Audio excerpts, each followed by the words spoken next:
আপনারা সামুদ জাতির নাম শুনেছেন? তাদের কাছে আল্লাহ তাআলা একজন নবী পাঠিয়েছিলেন, নাম হচ্ছে সালেহ আলাইহিস সালাম। আল্লাহ নবী সালেহ আলাইহিস সালাম, তিনি তাদেরকে দাওয়াত দিলেন যে হে আমার জাতিগোষ্ঠীর লোকেরা, এক আল্লাহর ইবাদত করো। তারা অবাধ্য হলো। তিনি সত্যের পথে আহ্বান করলেন, তারা এই কথা শুনল না। একটার পর একটা আল্লাহর পায়গাম আসে, তারা অবাধ্য হয়, তারা আল্লাহ তাআলার আদেশকে মানে না। সবশেষে সামুদ গোত্র, তারা আবার খুব শক্তিশালী ছিল। তারা পাহাড় কেটে আর্কিটেকচার করে ডিজাইন করে কিভাবে আবাসন তৈরি করতে হয় পাহাড়ি এলাকায়, মাউন্টেইন এলাকায় কিভাবে আবাসন তৈরি করতে হয় এটার ব্যাপারে এক্সপার্ট ছিল। কিন্তু তারা সালেহ আলাইহিস সালামকে বলল, সালেহ তুমি পাগল, তুমি জাদুকর, তুমি যে আল্লাহর কথা বলছো আমরা মানবো এক শর্তে, যদি এই পাহাড়ের ভেতর থেকে 10 মাস গর্ভধারিণী একটা উট যদি বের করে আনতে পারো, এমন একটা শি ক্যামেল উট যদি বের করে আনতে পারো, যেই ওটের পেটের ভেতরে একটা বাচ্চা থাকবে এবং ওটটা পাহাড় থেকে বের হয়েই বাচ্চা ভূমিষ্ঠ করবে, এরপরে ওটের দুধ যেন আমরা খেতে পারি, তুমি যদি এটা দেখাইতে পারো তাইলে বুঝবো তুমি সত্য নবী। দোয়া করলেন, আল্লাহ আমার এই জাতি সামুদ, তারা তো চেয়েছে যে পাথর ভেতর থেকে যদি একটা উট বেরোয়, ওর যদি বাচ্চা দেয় আর দুধ দেয় তাহলে তারা তোমাকে মেনে নেবে। আল্লাহ তুমি মেহেরবানি করে এই মিরাকেল, এই মুআজিজা তুমি তাদের দেখিয়ে দাও। আল্লাহ তাআলা দোয়া কবুল করলেন। হাজার হাজার মানুষের সামনে চাক্ষুষ দিবালোকের মুহূর্তে পাথর ভেঙে একটা উট বেরিয়ে এলো বিশাল আকৃতির, এবং 10 মাস গর্ভধারিণী উট, সাথে সাথে এই উট বেরিয়ে বাচ্চা প্রসব করলো, এবং সাথে সাথে এই ওলান থেকে উটের দুধ বেরোতে লাগলো। হাজার হাজার লোক এটার ওলান থেকে দুধ নিয়ে তারা তৃপ্ত হলো। আচ্ছা, এই মুহূর্তে তাদের কি করা উচিত ছিল বলেন তো? আশহাদু আল্লাহ ইলাহা ইল্লাল্লাহ ওয়া আশহাদু আন্না মুহাম্মাদুর রাসূলুল্লাহ ওয়া আশহাদু আন্না সালিহান নাবিয়্যুল্লাহ, এটা পড়া দরকার ছিল না? দরকার ছিল। কিন্তু তারা একের পর এক গোয়ার তুমি করতে করতে করতে করতে চাক্ষুষ দিনের বেলা এত বড় একটা মুআজিজা দেখার পরেও তারা অস্বীকার করলো। সাল্লাল্লাহু আলাইহি ওয়াসাল্লাম বললেন, তোমরা তোমাদের ওয়াদা পূরণ করো। তারা বলল, তুমি বড্ড বড় জাদুকর, তুমি যেন তেন জাদুকর না, তুমি পাহাড়ের ভেতরে জাদু ঢুকাই ফেলছো। কি মনে হয় তারা লিমিট ক্রস করে ফেলছে না? এবার ক্রস করছে না? তারা সীমা লঙ্ঘন করে ফেলেছে। দে ক্রসড দেয়ার লিমিট। এবার তো আর ছাড় দেয়া যায় না, কারণ আমি আপনাদের বলেছি শুরুতে যে আল্লাহ সব সময় ধরে না, কিন্তু যখন ধরে ছাড়ে না। আযাব চলে আসলো। কি আযাব? আর্থকোয়েক আর রাজফা, পুরো ভূখণ্ড কেঁপে উঠলো। কেঁপে ওঠার সাথে সাথে সব মাটিতে পড়ে গেল। 2 নাম্বার আসলো সাউন্ড ওয়েভ, শব্দ নিনাদ, প্রচন্ড শব্দ তরঙ্গ। জিবরাইল আলাইহিস সালাম ওই এলাকার উপরে এসে এমন জোরে এক চিৎকার মারলেন, ওই চিৎকারে সামুদ গোত্রের প্রতিটি লোক কানের পর্দা ফেটে মুহূর্তের মধ্যে লাশ হয়ে জমিনে পড়ে রইল। Because they cross their limit. তারা তাদের লিমিট ক্রস করেছে। আর যারা লিমিট ক্রস করে, যারা সীমা লঙ্ঘন করে, তাদেরকে আল্লাহ তাআলা পছন্দ করেন না। আপনারা লূত আলাইহিস সালামের নাম শুনেছেন? উনি আল্লাহর একজন নবী ছিলেন। ওনাকে আল্লাহ তাআলা জর্ডান, বর্তমানে যে জর্ডান দেশ আছে সেখানে পাঠিয়েছিলেন। একটা কমিউনিটি ছিল সাদুম কমিউনিটি। ওই সাদুম কমিউনিটিতে তিনি এসেছিলেন।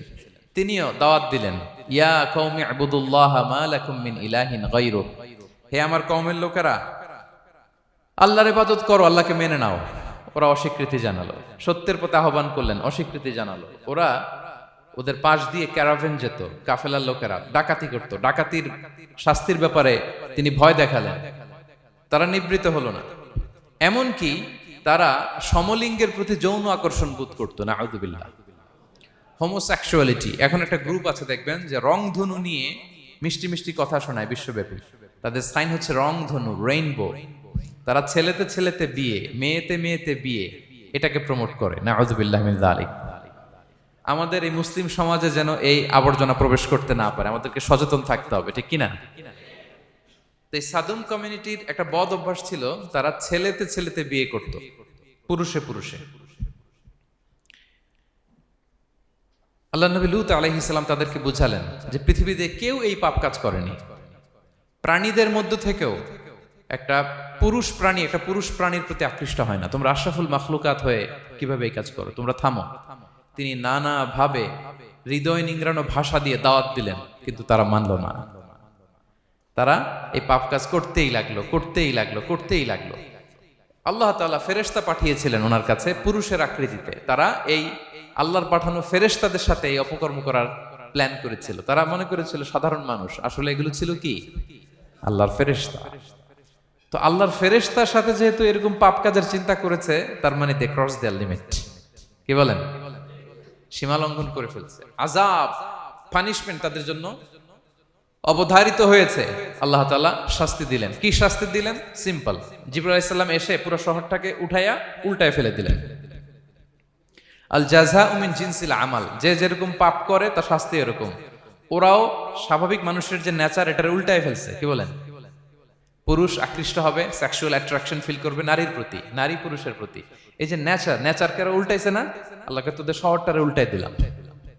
জিবরাইল আলাইহিস সালাম এসে পুরো সাদুম শহরটাকে আকাশে উঠিয়ে একটা আছাড় মারলেন, আপসাইড ডাউন।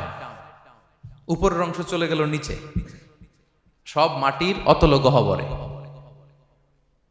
ফাজআলনা আলিয়াহা সাফিলাহা ওয়া আমতারনা আলাইহিম মিন সিজারাতিন মিন সিজিলিম মানদুদ। আল্লাহ বললেন উপরের অংশ নিচে নিয়ে নিলাম, পুরো শহরটারে উল্টে দিলাম, আর পাথর বৃষ্টি বর্ষণ করলাম, সব শেষ। ওই জায়গাটা আজও আছে, ওইটা জর্ডান এবং ইসরায়েলের সীমান্তে। এটাকে এখন বলে মৃত সাগর, আল বাহরুল মাইয়িত আরবিতে, ইংরেজিতে বলে ডেড সি। কি সি? Dead Sea. মৃত সাগর কেন? কারণ ওখানে কোনো প্রাণী জন্মায় না। ওই সাগরে কোনো মাছ নাই, কোনো ব্যাঙ নাই, এমনকি কোনো শ্যাওলাও নাই। গজবের জায়গা। লবণের density at least 10 times more than the natural C.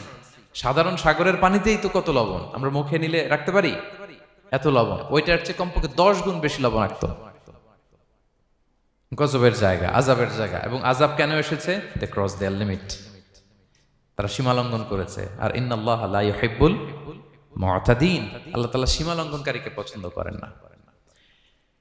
আরেকজন নবীর কথা বলে এই পয়েন্টটা শেষ করি। মুসা আলাইহিস সালাম, ফেরাউনের হেদায়েতের জন্য আল্লাহ তাআলা মুসা আলাইহিস সালামকে পাঠিয়েছিলেন। তিনি নানাভাবে তার ভাইকে নিয়ে দাওয়াত দিতে লাগলেন, কিন্তু ফেরাউন এই কথা মানে না। ফেরাউন বলে তুমি যে নবী, প্রমাণ কি? মুসা আলাইহিস সালাম বলেন দেখো এই যে আমার হাতে লাঠি। উনি এমন নবী ছিলেন, উনি লাঠি মাটিতে রেখে দিলে ওটা মুহূর্তে সাপ হয়ে যেত। তো মাটিতে তিনি লাঠি রাখলেন, এটা মুহূর্তে সাপ হয়ে গেল, যে এই যে আমি নবী। মানে না, বললেন আরো কিছু দেখা। তো মুসা আলাইহিস সালাম বগলের এখান থেকে হাত উঁচু করলে নূরের ঝলকানি হাতের মধ্যে দেখা যেত। উনি নূরের ঝলকানি দেখালেন, এরপরও মানে না। এরকম একটার পর একটা আল্লাহ নবী মুসা আলাইহিস সালাম মুআজিজা দেখাতে লাগলেন, কিন্তু ফেরাউন মানে না। শুধু মানে না এতটুকুই না, সবশেষে আল্লাহ নবী মুসা আলাইহিস সালামকে অ্যাসাসিনেশন, হত্যার পরিকল্পনা করলো তারা, যে বনি ইসরাইল, মুসা এবং মুসার অনুসারী যারা আছে দুনিয়া থেকে সরাই দিতে হবে। ধরো মুসারে, ধরো মুসার অনুসারীদের ধরো। ধাওয়া পাল্টা ধাওয়া শুরু হলো। আল্লাহ নবী মুসা আলাইহিস সালাম বনি ইসরাইলকে নিয়ে বাঁচার জন্য ছুটলেন। ছুটতে ছুটতে সামনে লোহিত সাগর। দেখেন, একে তো আল্লাহর বিধান মানে নাই, এরপরে একটার পর একটা মুআজিজা আসলো, সেটাও মানে নাই। এখন নবীরে হত্যার জন্য ছুটছে। কি মনে হয় সীমা লঙ্ঘন হয়েছে? একটু হয়েছে না অনেক?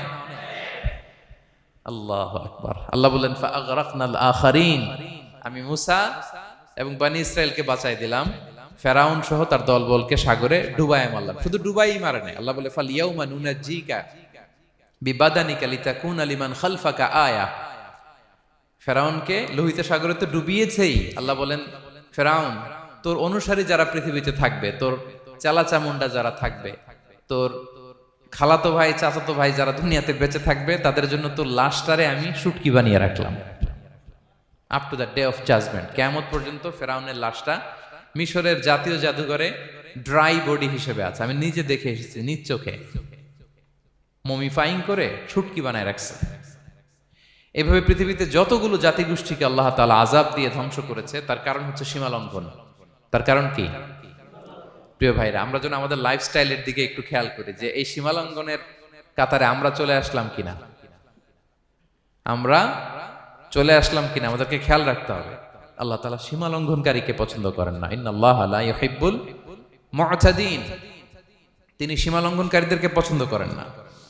এমনকি রাসূলুল্লাহ সাল্লাল্লাহু আলাইহি ওয়াসাল্লামের বায়োগ্রাফি যদি আমরা খেয়াল করি, আমরা দেখব যে তিনি যখন যুদ্ধের জন্য অভিযান পরিচালনা করতেন, দল পাঠাতেন, সেনাবাহিনী পাঠাতেন, তখন তাদেরকে বলতেন, খবরদার যুদ্ধের ময়দানে সীমালঙ্ঘন করো না, সীমালঙ্ঘন করো না, খবরদার। যুদ্ধে যদি কেউ হেরে যায়, বন্দীদের সাথে খারাপ আচরণ করো না। ওরা হেরে গেছে বন্দী, আপনি চাইলে তার কান কেটে দিতে পারবেন, নাক কেটে দিতে পারবেন, আকৃতি বিকৃতি করতে পারবেন না। বিষ্ণু ইসলাম বললেন, খবরদার সীমালঙ্ঘন করো না। যেখানে যুদ্ধে গিয়েছো ওই এলাকার শিশুদেরকে মেরো না, ওই এলাকার নারীদেরকে মেরো না, ওই এলাকার পাদ্রীদের গায়ে হাত তোলো না। সন্ন্যাসীতে যারা ইবাদত করে ওদের তো দোষ নাই, সিভিলিয়ান নাগরিক, তাদের গায়ে হাত তোলো না, খবরদার। গবাদি পশুর গায়ে হাত তুলবে না, এগ্রিকালচারাল প্রোডাক্ট জ্বালিয়ে দিও না। সুবহানাল্লাহি বিহামদি। কি রহমতের নবী ছিলেন। সীমা লঙ্ঘন যেন না করে বিষ্ণু ইসলাম অভিযান প্রেরণের আগে তিনি স্পষ্ট বলে দিতেন, খবরদার কেউ সীমা লঙ্ঘন করবে না।